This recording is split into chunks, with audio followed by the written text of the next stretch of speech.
Bonjour à toutes et à tous. Depuis des décennies, je photographie et filme la nature, en particulier les oiseaux.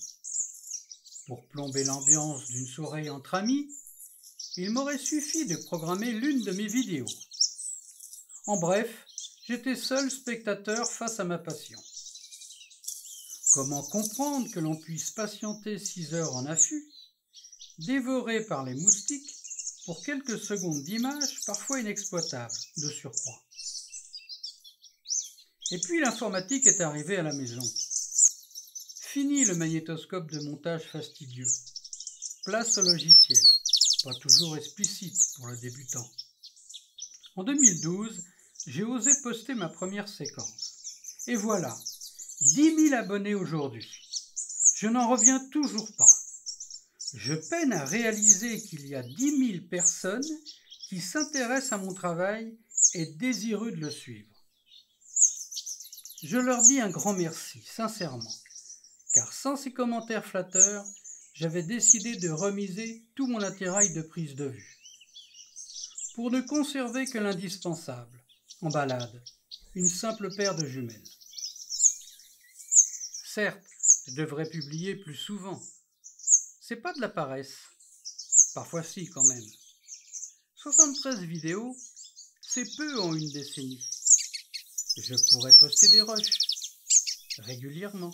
Mais quand il s'agit de partager, je préfère présenter un travail plus abouti.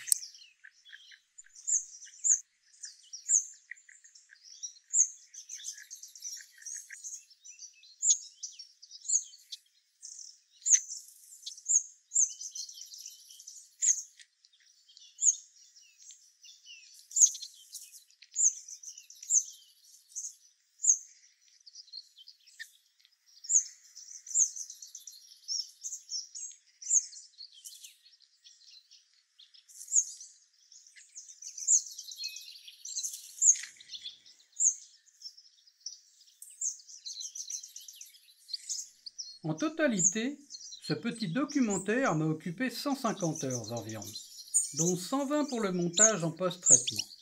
Bien sûr, je suis conscient qu'un quart d'heure, c'est long à regarder, d'autant que les scènes se répètent parfois. Mais j'ai réduit, et encore réduit. Après épuration des 280 rushs, il restait 1 heure avec de belles séquences. Mais j'ai réussi à diviser par 4. Alors, c'est un exploit. Il est réalisé en 4K à 60 images par seconde, avec mon dispositif miniature récemment fabriqué. La micro-caméra, dissimulée dans un feuillage factice, est placée à une quinzaine de centimètres du nez. La femelle l'a toléré après quelques minutes d'inquiétude. Le mâle, plus sensible à cette présence insolite, garda sa distance, sans renoncer pour autant à venir nourrir la femelle. Au fil du temps, il s'en accommoda. Ce système, piloté à distance, discret et inaudible, permet d'être au cœur du nid et d'entendre les échanges vocaux entre le couple et les oisillons lors du nourrissage. Par la suite, à en juger par leur comportement, la promiscuité de ce cube intrusif de 5 cm de côté ne sembla plus préoccuper le couple. Les qualités statiques et silencieuses du système vidéo les rassura. La femelle se rapprocha même de l'objectif par curiosité. C'est la brève séquence d'ouverture de la vidéo.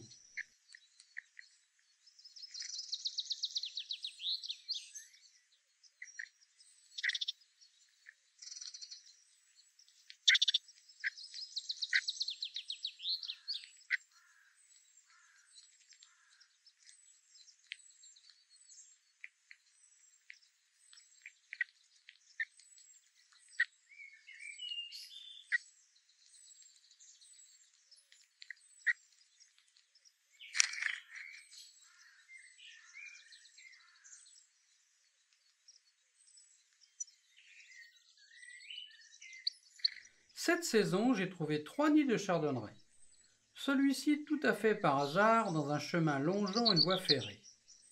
Les 2 autres furent abandonnés au bout d'une semaine, pour des raisons inconnues. Je les observais à bonne distance, 60 mètres environ, pour ne pas perturber leur nidification. Chez cette espèce, les pontes de remplacement sont fréquentes, ce qui explique les nichées tardives d'août voire septembre.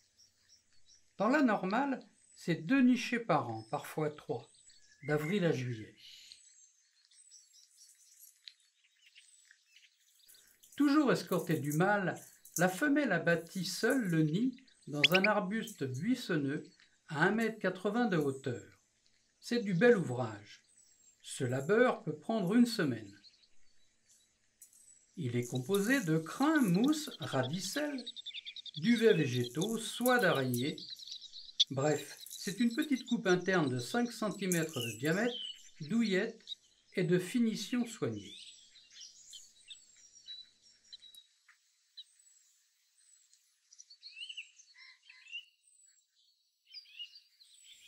La ponte, qui totalise en général 5 œufs, est déposée dans le berceau soyeux de 3 cm de profondeur.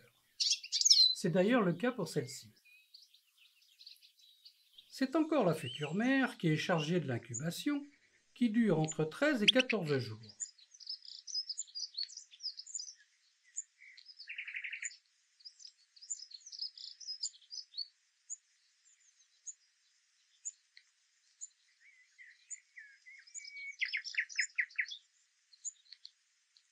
Pendant cette période, elle reste de longues heures sans quitter son poste, ne s'absente même pas pour s'alimenter. C'est au conjoint que revient cette tâche. Néanmoins, elle s'accorde quelques minutes de pause pour satisfaire ses besoins naturels, car il n'est pas question de souiller l'endroit.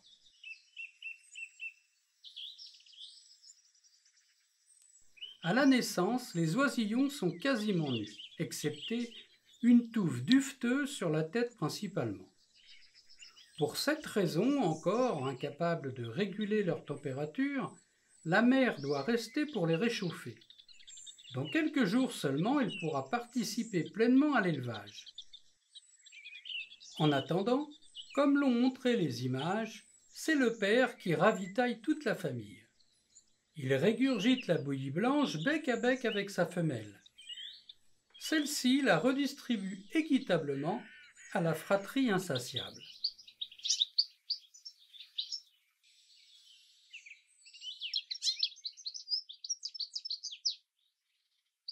C'est de bon augure. Ce matin, j'ai redouté cette 3e intervention. Mais la nichée se porte bien, à en croire leur taille et leur plumage presque complet. Toutes les 50 minutes environ, les parents, tour à tour, parfois ensemble, nourrissent leur progéniture affamée. Les petites fientes, auparavant avalées, sont évacuées ou expulsées sur le bord du nid le plus souvent. Ces amas indiscrets, ponctués de blanc, attirent l'attention de nombreux prédateurs naturels. C'est une phase critique pour les 5 jeunes.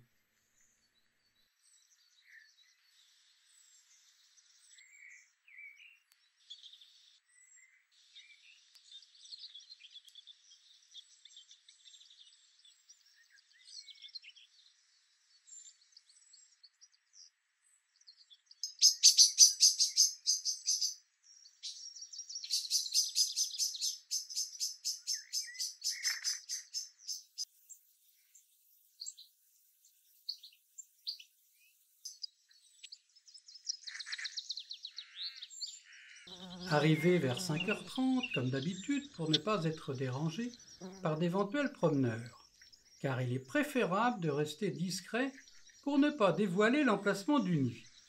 Cette espèce reste très convoitée par sa beauté et son chant. J'ai déjà abordé le sujet, je n'y reviendrai pas.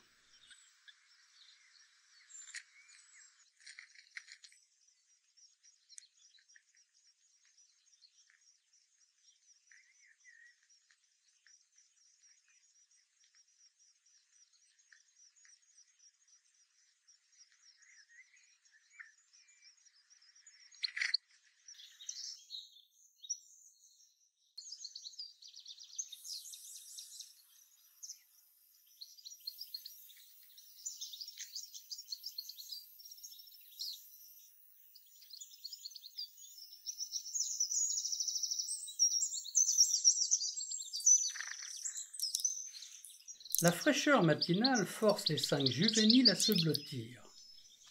Malgré leur taille, entre 2 nourrissages, avec beaucoup de difficultés, la mère tente de les réchauffer.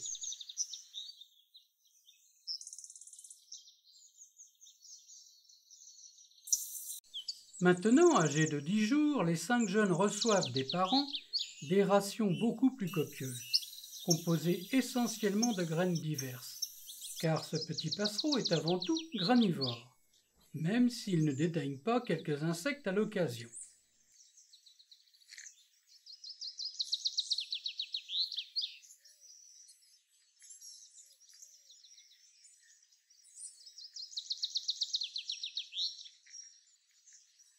Il est bien difficile à distance de reconnaître le genre, car il n'y a pas de dimorphisme sexuel flagrant. De près, par comparaison, l'on constate que le masque rouge est plus réduit et moins flamboyant chez madame. Certains livres spécialisés confirment ce détail distinctif.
Chez ce beau fringille si populaire, il faut l'avouer, l'élevage des jeunes dure 14 jours.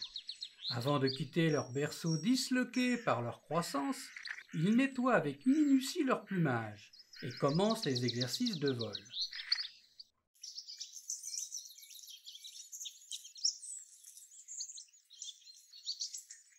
Vouloir faire de belles séquences à tout prix ne serait-ce pas presque légitime?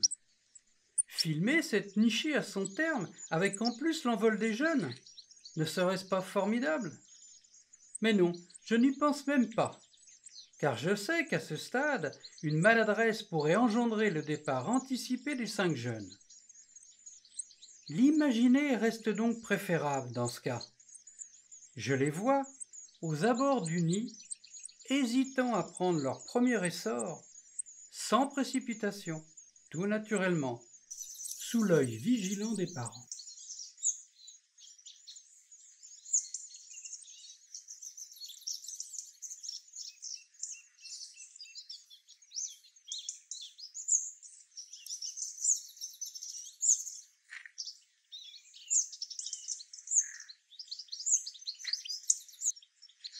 Une dernière chose avant de vous quitter. Pour réaliser ce type de prise de vue, il faut tout d'abord connaître l'agent télé et surtout disposer d'un matériel adapté. Sinon, il vaut mieux s'abstenir, au risque de faire échouer la reproduction en cours.